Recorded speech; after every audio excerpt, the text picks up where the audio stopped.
Hello aspirant, welcome back to CVE Vidyalaya, your own YouTube channel. मैं अपूर्वा श्रीवास्तव आपके लिए लेके आई हूँ अर्पित बैच फॉर नीड। इस बैच में जैसे हम पहले बता चुके हैं कि स्टेप बाय स्टेप हम आपका होल बायोलॉजी सिलेबस कंप्लीट करेंगे। आज मैं स्टार्ट करने वाली हूँ क्लास 11 का first chapter, that is the living word. तो पेन, कॉपी और जीरो डिस्ट्रैक्शन के साथ स्टार्ट करते हैं आज का लेक्चर।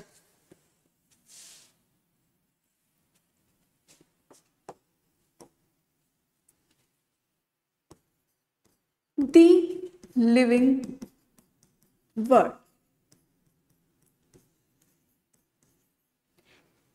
टॉपिक पे जाएं तो सबसे पहला क्वेश्चन आपके लिए आता है, can you define what is life. Okay, तो पहला क्वेश्चन हम लेके हैं और अपना लेक्चर स्टार्ट करते हैं, that is can you define what is life. अलग अलग पर्सन से अलग अलग आंसर्स आपको मिल सकते हैं। कुछ कहेंगे life is good, life is going okay, कुछ लोग कहेंगे life is just still, means बस कट रही है। बट अगर हम बायोलॉजी के अकॉर्डिंग जाएं, what is life, then the answer will be life is a method that will distinguish between the living and non-living thing। ठीक है, अगर आपको डिफ्रेंशिएट करना हो कि क्या लिविंग है और क्या नॉन लिविंग है, उसके लिए हम डिफाइन करते हैं word life.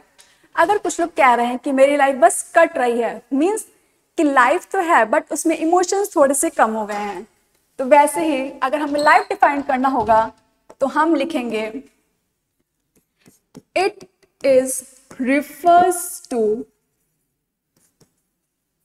a condition that distinguish means distinguish between living organism and non-living matter, because non-living organism हम नहीं बोल सकते। ठीक है, तो अब अगर आपसे कोई पूछता है कि defined life, then your answer will be it is a method to differentiate between living and non living things. Clear है?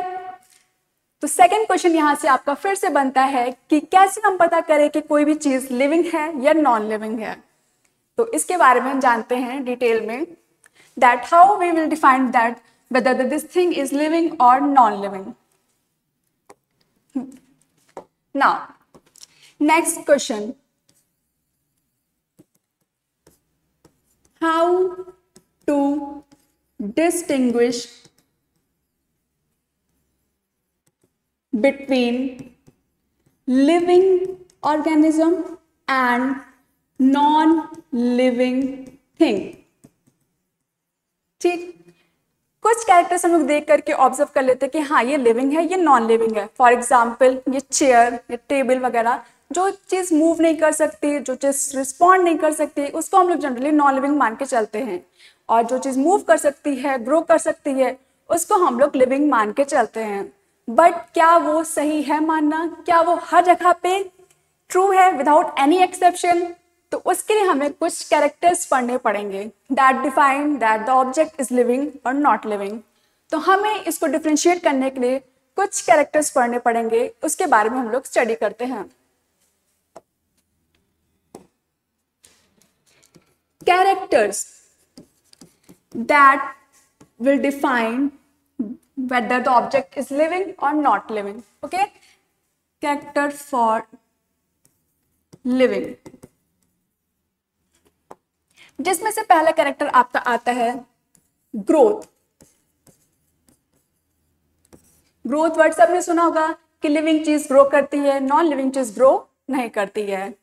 इसके अलावा आपके और भी कैरेक्टर्स आ जाएंगे, जैसे कि reproduction. Okay, living organism reproduce कर सकते हैं, नॉन लिविंग ऑर्गेनिज्म रिप्रोड्यूस नहीं कर सकते। बट क्या सारे लिविंग ऑर्गेनिज्म रिप्रोड्यूस कर सकते हैं? और अगर नहीं कर सकते तो क्या वो लिविंग कहलाएंगे? तीसरा पॉइंट, मेटाबॉलिज्म। मेटाबॉलिज्म क्या होता है इसके बारे में हम जानेंगे, फिर इसको स्टार्ट करेंगे। ठीक है, growth, reproduction, metabolism, cellular organisation,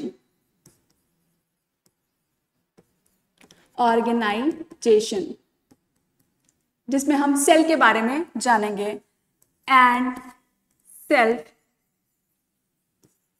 consciousness, कि हम अपने बारे में अवेयर हैं या नहीं हैं।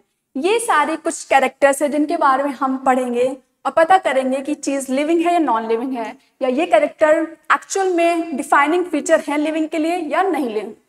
ठीक है, तो वन बाय वन हम स्टार्ट करते हैं।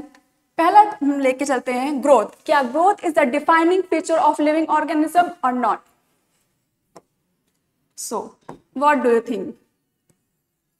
Can we take growth as a defining feature? तो उससे पहले हम जानते हैं कि ग्रोथ क्या होती है। ठीक है, anything that divides, increase their number, also increase their mass is known as the thing is growing. Means growth is defined as increase. I hope आप ये सिंबल समझ रहे हो। Increase in number and mass of cell. Cell के number increase होना और उसका मास बढ़ना, बट एक और वर्ड यहां पे जुड़ेगा, बाय सेल डिवीजन। तो अगर ग्रोथ की डेफिनेशन आपसे पूछी जाए तो आप ऐसे लिख सकते हैं, increase in number and mass of cell by cell division is known as growth. ठीक है, अब इसको समझते हैं कि ग्रोथ क्या होती है। According to your NCERT, growth is a defining feature for living organism. Means ऐसे ऑर्गेनिज्म जो ग्रोथ शो करते हैं उन्हें हम लिविंग कंसिडर कर सकते हैं विदाउट एनी एक्सेप्शन। एक एग्जाम्पल लेके चलते हैं। प्लांट, क्या प्लांट ग्रो करते हैं? क्या उनमें ग्रोथ पाई जाती है? तो देखते हैं, हम लोग छोटा सा प्लांट लगाते हैं, ठीक है, लगभग इतना बड़ा, फिर वो धीरे धीरे धीरे धीरे अपने नंबर इंक्रीज करता है, मास इंक्रीज करता है बाय सेल डिवीजन, और कुछ टाइम बाद वो बड़ा सा हो जाता है। ठीक है, तो मतलब कहीं ना कहीं प्लांट में ग्रोथ पाई गई, ये भी ठीक है। एनिमल्स, हम अपना एग्जाम्पल लेकर चलते हैं, हमारे में भी ग्रोथ सेम होती है। ऐसे ही हम लोग इतने छोटे से होते हैं और धीरे धीरे डिवाइड करते करते बड़े से हो जाते हैं, बट फिर भी यहाँ पे एक डिफरेंस है। अगर प्लांट में देखा जाए तो प्लांट में जो ग्रोथ होती है वो थ्रू आउट देयर लाइफ चलती रहती है। मतलब प्लांट जब तक रहेंगे वो ग्रो करते रहेंगे, उनके नंबर्स बढ़ेंगे, उनके मास बढ़ेंगे, उनका साइज भी बढ़ेगा। क्लियर? तो एक यहाँ पे पॉइंट जुड़ेगा, वो है कि प्लांट में जो ग्रोथ होती है वो through out their life. But क्या एनिमल्स में भी ऐसा होता है? क्या हम लोग हमेशा ग्रो करते रहते हैं until we reach to the stage of death? नहीं, हमारे में ग्रोथ एक सर्टेन एज तक ही होती है।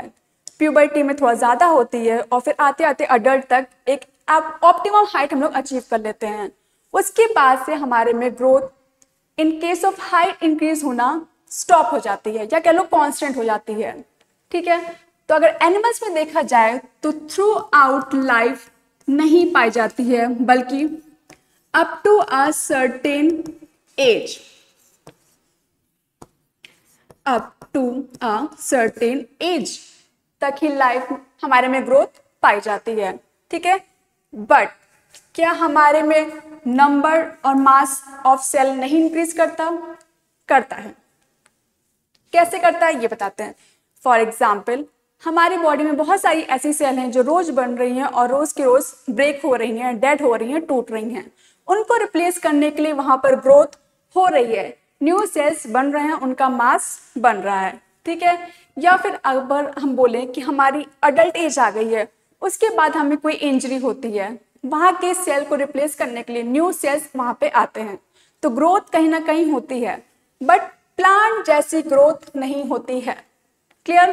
प्लांट में ग्रोथ जो होती है थ्रू आउट द लाइफ होती है, हमारे में up to a certain age होती है, बट सेल का टूटना और सेल का बनना ये हमेशा होता रहता है। तो हम यहाँ पे कह सकते हैं कि growth is a defining feature of life, but एक एक्सेप्शन लेकर चलते हैं।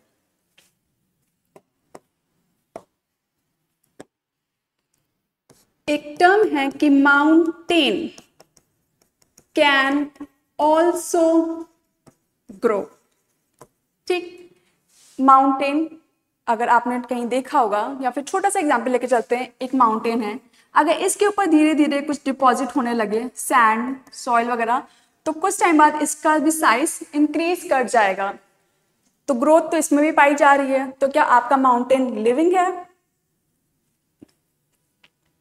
क्या लगता है, ये एक्सेप्शन है या इसको हम डिफाइनिंग फीचर ऑफ लाइफ नहीं मानेंगे? तो माउंटेन में ग्रोथ नहीं पाई जाती है, या कह लो जो माउंटेन में ग्रोथ है उसको हम अपने ग्रोथ से कंपेयर नहीं करेंगे। कैसे?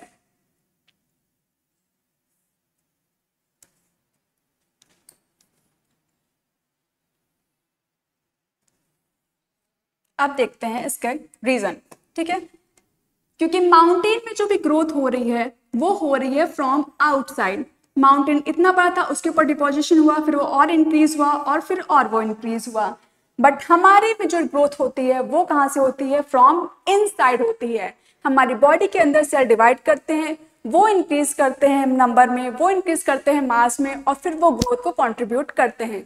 इसीलिए मैंने ये टर्म दिया था कि बाय सेल डिवीजन। ऐसे नहीं कि हमारी बॉडी के ऊपर बाहर से कुछ आप ऐड कर दो और बोल दो कि हमें ग्रोथ हो रही है, ऐसे तो एक डेड बॉडी भी ग्रो कर जाएगी। बट जब हम ग्रोथ को as a defining feature of life लेंगे, तब हम ये टर्म जरूर लगाएंगे कि growth is a defining feature but from inside. मतलब जब भी ग्रोथ होगी वो बॉडी के अंदर से होगी, ना कि बाहर से कुछ चीज आकर के हमारी बॉडी पे डिपॉजिट हो जाए। तो ग्रोथ को विदाउट एनी एक्सेप्शन हम डिफाइनिंग फीचर मानेंगे, इसको एक लिविंग कैरेक्टर मानेंगे। बट कंडीशन आपको पता है कि growth will be from inside, then only it will be considered as a living feature of life. ठीक है, तो ग्रोथ का तो आपका कॉन्सेप्ट क्लियर हो गया कि हाँ, growth is a defining feature of living organism. Next हम बढ़ते हैं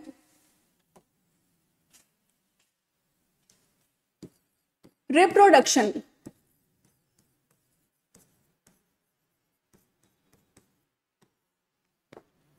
क्या reproduction is a defining feature of living organism? क्या सारे ऑर्गेनिज्म रिप्रोडक्शन करते हैं? अगर करते हैं तो इसको हम डिफाइनिंग फीचर मान सकते हैं, और अगर नहीं करते हैं तो फिर क्या हम इसको लिविंग फीचर में इंक्लूड करेंगे या नहीं करेंगे? आइए जानते हैं। रिप्रोडक्शन हमेशा अगर पाया जाएगा तो वो लिविंग ऑर्गेनिज्म में ही पाया जाएगा, नॉन लिविंग ऑर्गेनिज्म में नहीं पाया जाएगा, जिसके लिए हम रिप्रोडक्शन को as a defining feature for life consider कर सकते हैं। बट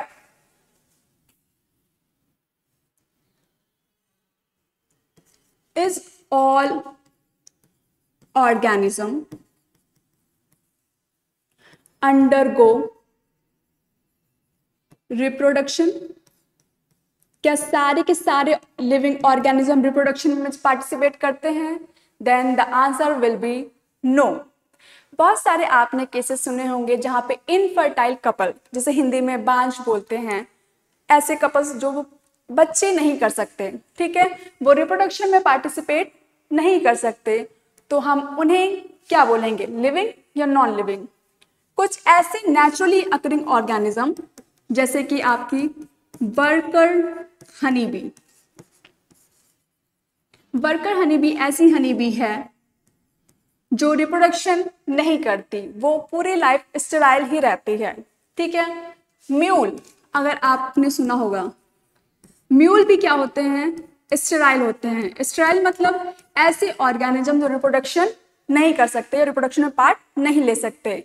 तो क्या हम रिप्रोडक्शन को as a defining feature of living organism लेंगे? क्या लगता है आपको इतने सारे केसेस के बाद? Then your answer will be no. Reproduction is not a defining feature of living organism. Not a defining feature of living organism. मतलब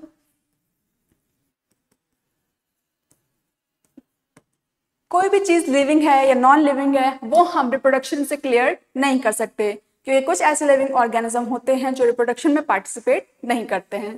क्लियर? चलिए नेक्स्ट. थर्ड आपका पॉइंट था मेटाबॉलिज्म. अब पहले तो हमको इस टर्म को जानना पड़ेगा, व्हाट इज मेटाबॉलिज्म. क्लियर? अगर डेफिनेशन पे जाते हैं तो होगा sum of all total reaction that are occurring in your cell is known as metabolism. Confuse मत होइएगा, अब एक्सप्लेन करते हैं. Sum total of all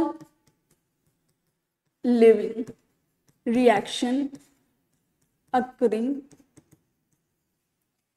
or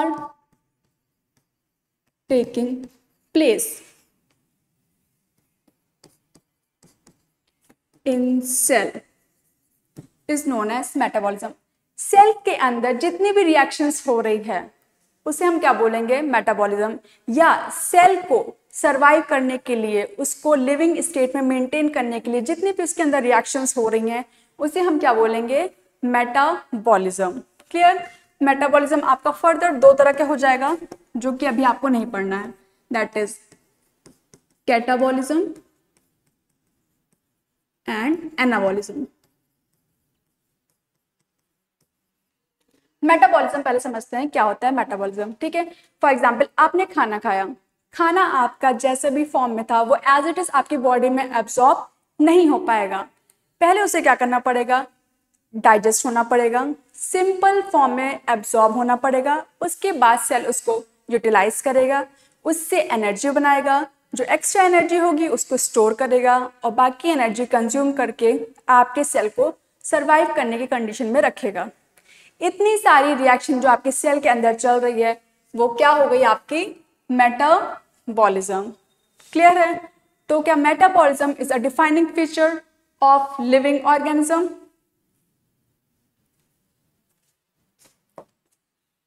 then your answer will be yes.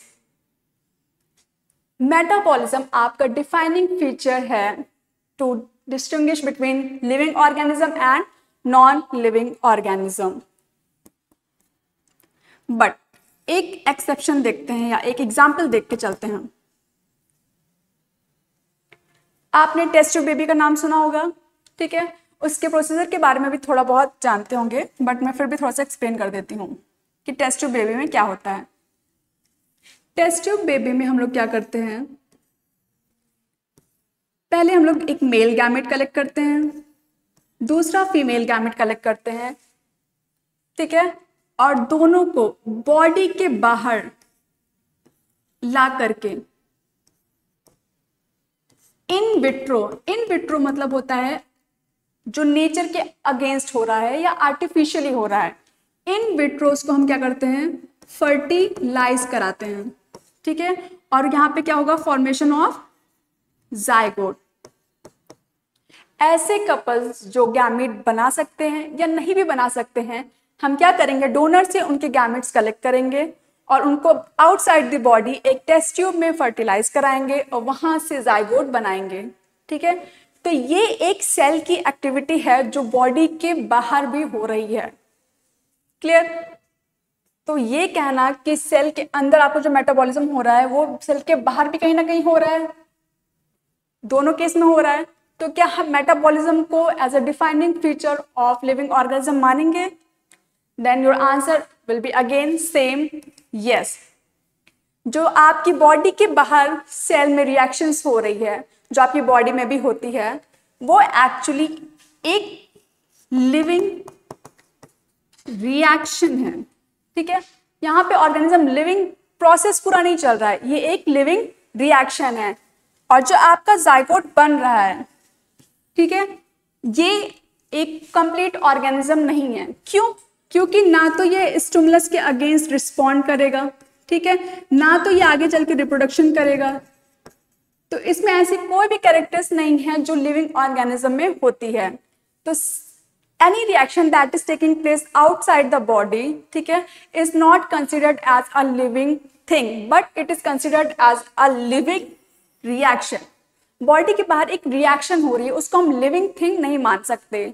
और फिर इसका एक्सेप्शन यहाँ से हम क्लियर करते हैं, और मेटाबॉलिज्म को हम कंसिडर करेंगे that metabolism is a living defining feature of life, ठीक है। नेक्स्ट बढ़ते हैं हम cellular organization, that is fourth और फिफ्थ। सेलुलर ऑर्गेनाइजेशन, इसका मतलब क्या है? सेल की basic definition, cell is the basic fundamental unit of life, cell is a building block unit of life, ठीक है। सेल से छोटा कोई भी चीज एग्जिस्ट नहीं करता, ठीक है। अगर किसी ऑर्गेनिज्म को लिविंग रहना है तो कम से कम सेल तो उसके पास होना चाहिए, सबसे smallest unit of life. Cell से छोटी चीज होगी तो उसको लिविंग कंसिडर नहीं करेंगे।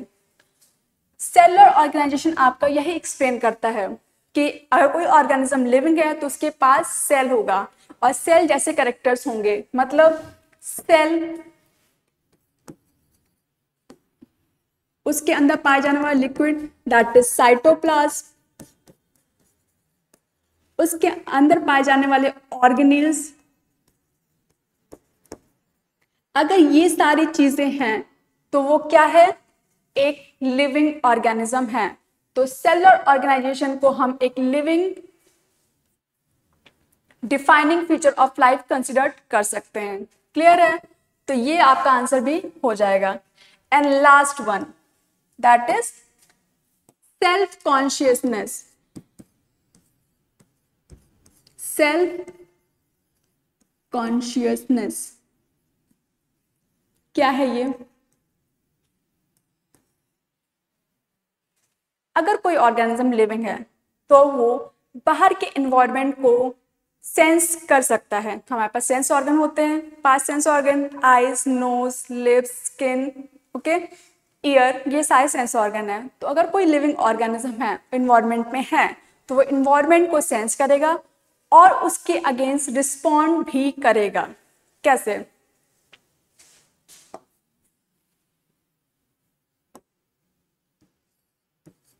Sense and respond to stimuli. For example, अगर मैं यहाँ खड़ी हूँ और कोई भी चीज़ मुझे डेंजरस लगी तो ऑब्वियसली मैं यहाँ से मूव कर जाऊंगी। मतलब मैंने कहीं ना कहीं सेंस किया डेंजर को और उसके अगेंस्ट मैंने रिस्पॉन्ड किया, और ये कैरेक्टरिस्टिक नॉन लिविंग में नहीं पाई जाती। क्लियर है? तो अगर कोई ऑर्गेनिज्म या कोई भी चीज़ इन्वायरमेंट को या किसी भी काइंड ऑफ स्टिमुलस को, स्टिमुलस मतलब कोई भी आपको मैसेज आ रहा है, सिग्नल आ रहा है, उसको सेंस कर पा रहा है और उसके अगेंस्ट रिस्पॉन्ड कर पा रहा है, तो वो क्या है? लिविंग कंसिडर किया जाएगा। बट एक एक्सेप्शन आपके लिए, what about the patient who is in coma? ठीक है, एक ऐसा पेशेंट जो कई टाइम से, कई लंबे समय से कोमा में है, क्या वो लिविंग है? क्या उसको हम लिविंग कंसिडर करेंगे? क्योंकि वो किसी भी काइंड ऑफ स्टिमुलस को सेंस नहीं कर रहा है, कर भी रहा है तो रिस्पॉन्ड नहीं कर रहा है। इवन हम ये भी प्रेडिक्ट नहीं कर सकते कि वो वापस आएगा या नहीं आएगा, बट है तो लिविंग ऑर्गेनिज्म। तो अगर हम सेल्फ कॉन्शियसनेस को एज अ लिविंग कंसिडर करें तो सारे लिविंग ऑर्गेनिज्म में ये प्रॉपर्टी होनी चाहिए। बट एक ऐसा ऑर्गेनिज्म जो कोमा में है, ठीक है, तो वो अपने एनवायरनमेंट को कैसे सेंस करे और कैसे रिस्पॉन्ड करे? या फिर हम सेल्फ कॉन्शियसनेस को लिविंग या डिफाइनिंग प्रॉपर्टी से अलग करें? Then what will be your answer on this, कि एक ऐसा पेशेंट जो कोमा में है क्या वो लिविंग है या नॉन लिविंग है, और नॉन लिविंग। चलिए एक एक कंडीशन लेकर के चलते हैं दोनों। अगर हम मान के चलते हैं कि वो नॉन लिविंग है, क्योंकि ना तो वो सेंस कर रहा है, और अगर सेंस कर भी रहा है मुझे नहीं पता, बट वो रिस्पॉन्ड तो नहीं कर रहा है, ठीक है, वो मशीन्स के द्वारा वहां पे सरवाइव कर रहा है, ये मशीन से सपोर्टेड है उसकी लाइफ, वो खुद से नहीं कर रहा, तो क्या हम उसको लिविंग मानेंगे नॉन लिविंग? तो मैंने कहा चलो उसको एक बार नॉन लिविंग मानते हैं। बट कभी कभी ऐसे बहुत सारे केसेस हुए हैं जहाँ पे पेशेंट कोमा से बाहर आ जाते हैं, ठीक है, वो प्रॉपरली सरवाइव कर जाते हैं, फिर से बैक टू नॉर्मल हो जाते हैं। तो अगर हम उनको नॉन लिविंग कंसिडर करेंगे तो फिर ये तो जान से खेलना हो गया, ठीक है। तो इसीलिए हम क्या करेंगे, उनको नॉन लिविंग ना कंसिडर करके लिविंग ही कंसिडर करेंगे। Whether it will take a lot of time to recover, but a patient, if he is in coma or she is in coma, then we have to consider her or him as living. And therefore, self-consciousness is a defining property of living organism. तो यहाँ पे हमने 5 तरह की चीज़ें पढ़ी जिसको हमने डिफाइन किया कि वो लिविंग ऑर्गेनिज्म को डिफ्रेंशिएट करने के लिए डिफाइनिंग प्रॉपर्टीज हैं। एक बार फिर से रिकैप करते हैं, ठीक है। स्टार्ट किया था हमने द लिविंग वर्ड, जिसमें हमने पहले स्टार्ट किया था डिफाइन लाइफ, क्योंकि life is the basic word जो हम लोग डेली कॉन्वर्सेशन में यूज करते रहते हैं। What is life? कुछ लोग कहते हैं बहुत अच्छी है, कुछ लोग कहते हैं बस कट रही है। तो जो लोग बोल रहे हैं कि जस्ट कट रही है वो भी सही है, और जो लोग बोल रहे हैं अच्छी है वो भी सही है। क्यों? क्योंकि कट रही है मतलब ये हुआ कि वो सरवाइव तो कर रहे हैं, बट उनके अंदर अब इमोशंस कम हो गए हैं, या कह लो जीने के लिए जो होप्स वगैरह वो थोड़ी सी कम हो गई है, ठीक है। तो अब अगर आपसे कोई पूछे कि व्हाट इज लाइफ, तो life is a method to distinguish between living organism and non living thing. Life word आपको डिफाइन करेगा कि ये ऑर्गेनिज्म लिविंग है या ये ऑब्जेक्ट नॉन लिविंग है। क्लियर है? इसके बारे में पढ़ा हमने। देन कैसे हम डिस्टिंग्विश करेंगे कि ये ऑब्जेक्ट या ये ऑर्गेनिज्म लिविंग है या ये ऑब्जेक्ट नॉन लिविंग है? उसके लिए हमने कुछ कैरेक्टर्स देखे जो सिर्फ और सिर्फ लिविंग ऑर्गेनिज्म ही शो करते हैं, नॉन लिविंग ऑर्गेनिज्म शो नहीं करते हैं, और इसीलिए हमने उसको कंसिडर किया defining feature for living organism. और ये आपको पॉइंट वाइज याद होने चाहिए कि कौन से फीचर को हम कंसिडर करेंगे as a defining feature for living organism, क्योंकि नीट में पूछ लेते हैं just point to point. Clear है? अभी हम इसके बेसिस पे क्वेश्चंस भी सॉल्व करेंगे, जिसमें पहला आपका कैरेक्टर था ग्रोथ। क्या ग्रोथ एक डिफाइनिंग फीचर है लिविंग ऑर्गेनिज्म का? हमने कहा हाँ है, ठीक है। पहले हम जानते हैं ग्रोथ क्या होती है। ग्रोथ मतलब होता है किसी चीज का नंबर में इंक्रीज होना और मास में इंक्रीज होना, ठीक। ये डेफिनेशन है ग्रोथ की, increase in number and increase in mass, but increase in number, increase in mass of cell by cell division, ठीक है। क्यों मैंने सेल डिवीजन वर्ड लगाया? क्योंकि कई सारे नॉन लिविंग ऑब्जेक्ट भी होते हैं जो इंक्रीज होते हैं साइज में, नंबर में, मास में। जैसे कि मैंने एग्जांपल लिया कि एक माउंटेन है, उसका साइज भी चेंज हो सकता है अगर बाहर से हम कोई भी चीज उस पर डिपॉजिट कर दें। क्लियर है? तो क्या वो भी लिविंग ऑर्गेनिज्म हो गया, या फिर हम ग्रोथ को हटा दें लिविंग डिफाइनिंग फीचर से? नहीं। कंप्लीट डेफिनेशन इसकी आएगी ग्रोथ फ्रॉम इनसाइड, ठीक है। अगर ग्रोथ बॉडी के अंदर से हो रही है तभी हम उसको लिविंग मानेंगे। बाहर से आकर कोई चीज डिपॉजिट कर देंगे उसको हम ग्रोथ कंसिडर नहीं करेंगे, डिफाइनिंग फीचर को हम नहीं कंसिडर करेंगे। तो जब भी आपसे पूछा जाए ग्रोथ, तो आप क्या कहेंगे? Growth from inside. एक क्वेश्चन आपको हम दिखाते हैं, क्वेश्चन सॉल्व करिए और मुझे बताइए क्या है। इंक्रीज इन बॉडी मास, ठीक, can be considered as a criteria for growth in. Question आपके सामने है, increase in body mass can be considered as criteria for growth. मैंने कहा कि लिविंग ऑर्गेनिज्म ही हैं जो ग्रोथ शो करते हैं, नॉन लिविंग ऑर्गेनिज्म ग्रोथ नहीं शो करते हैं। तो यहाँ पे पूछा जा रहा है कि इंक्रीज इन बॉडी मास या ग्रोथ किस में ऑब्जर्व होता है, लिविंग में या नॉन लिविंग में। तो अभी आपने क्या पढ़ा, लिविंग बीइंग में। बट माउंटेन वाला एग्जाम्पल अगर देखा जाए तो माउंटेन में भी क्या हो रहा है, बॉडी मास इंक्रीज हो रहा है अगर बाहर से हम कुछ डिपॉजिट कर दें। या सिंपल से एग्जाम्पल लेते हैं कि आप अगर अभी वेकेशंस चल रहे हैं तो आप कहीं बाहर घूमने जाओगे, ठीक है, काफी टाइम के लिए आपका घर ऐसे ही खाली रहेगा। तो कुछ टाइम पर जब आप लौट के आओगे तो आपके जितने भी ऑब्जेक्ट होंगे घर पे उनके ऊपर एक डस्ट की लेयर आ जाती है। क्लियर है, वो आपका डाइनिंग टेबल हो, वो आपका टेलीविजन पोर्टल हो, कहीं पर भी हो, एक डस्ट की लेयर आ जाएगी। तो मतलब कहीं ना कहीं उसका मास इंक्रीज हुआ, उसका साइज इंक्रीज हुआ, तो आपके सारे नॉन लिविंग ऑब्जेक्ट ग्रो कर रहे हैं। But answer will be no, growth will be from inside. बाहर से कुछ चीज डिपॉजिट हो रही है तो उसको हम ग्रोथ नहीं कंसिडर करेंगे।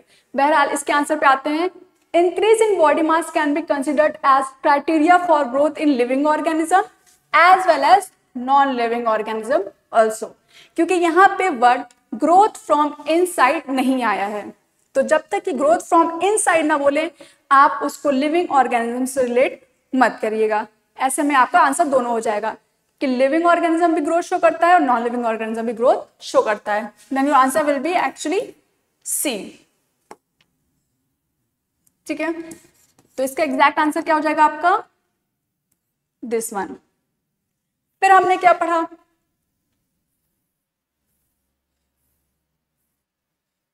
ग्रोथ के बाद आया था आपका रिप्रोडक्शन। क्या रिप्रोडक्शन इज डिफाइनिंग फीचर है लिविंग ऑर्गेनिज्म का, then answer will be no. And the reason is सारे लिविंग ऑर्गेनिज्म रिप्रोडक्शन में पार्टिसिपेट नहीं करते हैं बट फिर भी वो लिविंग है। तो हम रिप्रोडक्शन को as a defining feature of living organism नहीं लेके चल सकते हैं। Third one is metabolism. What is metabolism, जितनी भी रिएक्शंस हमारे सेल के अंदर चल रही हैं उसको मेंटेन करने के लिए, उसको सर्वाइव कराने के लिए, उसी को हम लोग बोलते हैं मेटाबॉलिज्म। फॉर एग्जाम्पल आप जो कार्बोहाइड्रेट, फैट, प्रोटीन्स खा रहे हो उसका यूटिलाइजेशन, उसका एनर्जी कन्वर्जन, ये सब किस में आ जाएगा, आपका मेटाबॉलिज्म में। तो metabolism is a defining feature of living organism, क्योंकि ये नॉन लिविंग ऑर्गेनिज्म में पाया नहीं जाता है। ठीक है, तो मेटाबॉलिज्म क्या है, आपका डिफाइनिंग फीचर हो गया। सेलुलर ऑर्गेनाइजेशन, हमारी सेल, ठीक है, सबसे smallest unit of living organism क्या है, आपकी सेल। सेल से छोटी कोई भी यूनिट को हम लिविंग कंसिडर नहीं करेंगे। ठीक है, तो सेलुलर ऑर्गेनाइजेशन क्या है, आपका डिफाइनिंग फीचर है लिविंग ऑर्गेनिज्म के लिए। जहां पर भी सेल होगा या सेल से रिलेटेड और आपके साइटोप्लाज्म हो गया, ऑर्गेनील्स हो गया, ये सारी चीजें आ गई, वो हम लिविंग कंसिडर करेंगे क्योंकि ये कैरेक्टर भी सिर्फ और सिर्फ लिविंग ऑर्गेनिज्म के अंदर ही पाए जाते हैं, नॉन लिविंग के अंदर नहीं। तो सेलुलर ऑर्गेनाइजेशन भी आपका डिफाइनिंग फीचर है। देन आपका आता है सेल्फ कॉन्शियसनेस, मतलब हम अपने इन्वायरमेंट को सेंस कर सके और उसके अगेंस्ट रिस्पॉन्ड कर सके, उसी को बोलते हैं सेल्फ कॉन्शियसनेस। और ये फीचर भी सिर्फ और सिर्फ किस में पाया जाता है, लिविंग ऑर्गेनिज्म में पाया जाता है। तो self consciousness is also a defining feature of living organism. Clear है,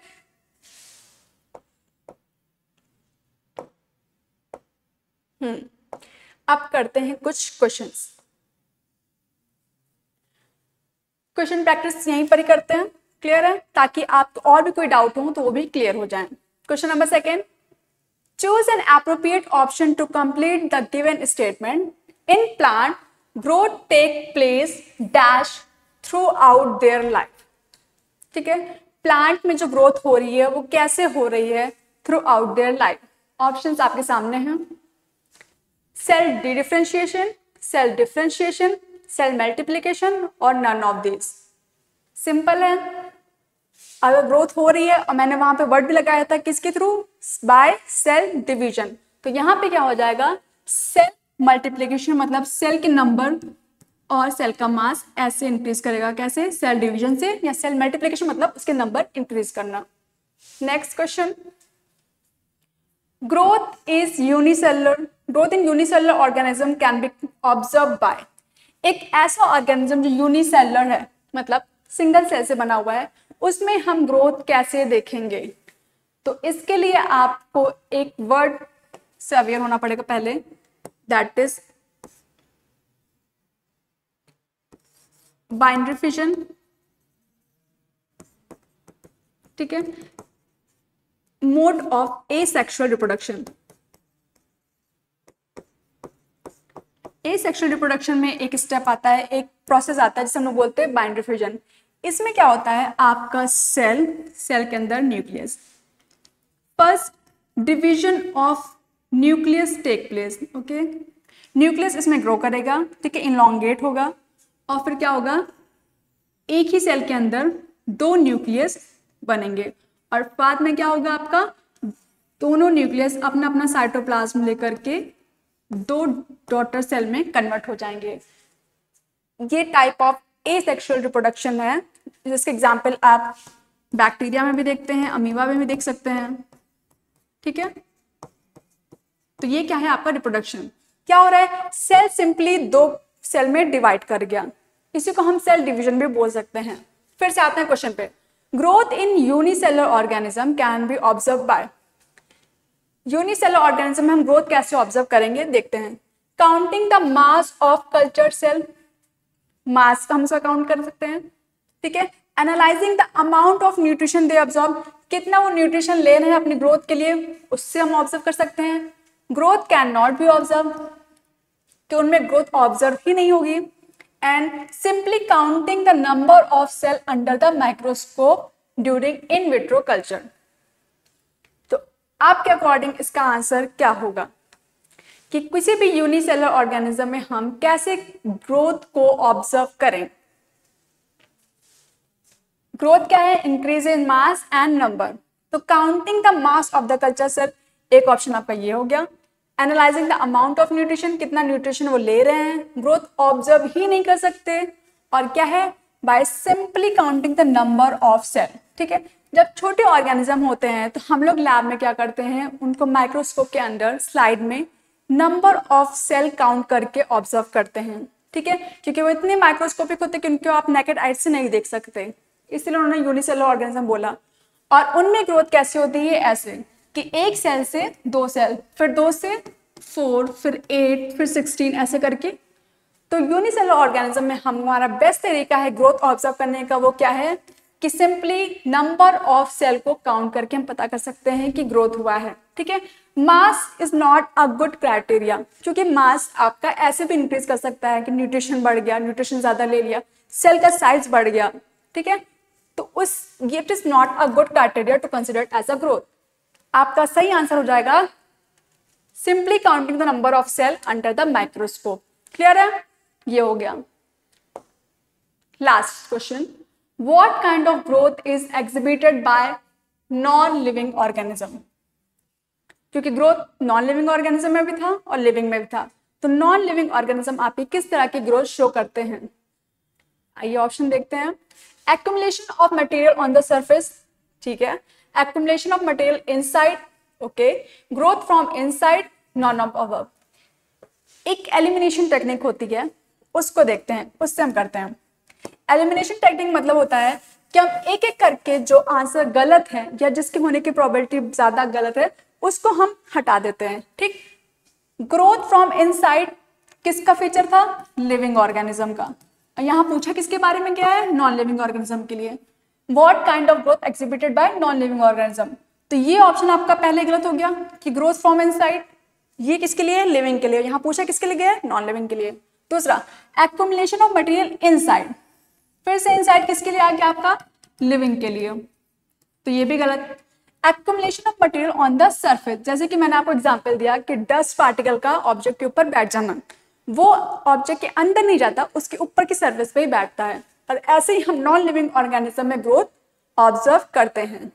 नन ऑफ द अबव भी कट जाएगा, तो आपका सही आंसर आ जाएगा accumulation of matter on the surface of the object. इस तरह से हम नॉन लिविंग ऑर्गेनिज्म में, नॉन लिविंग ऑब्जेक्ट पे क्या कर सकते हैं, ग्रोथ ऑब्जर्व कर सकते हैं। ठीक है, तो आज का लेक्चर हम यहीं पे स्टॉप करते हैं, फिर कंटिन्यू करेंगे डाइवर्सिटी के बारे में लेकर के। तब तक कि आप अपना नोट्स प्रिपेयर करिए, क्वेश्चन प्रैक्टिस करिए, जो भी डाउट होगा कमेंट करिएगा। और आज के लिए इतना ही। Thank you.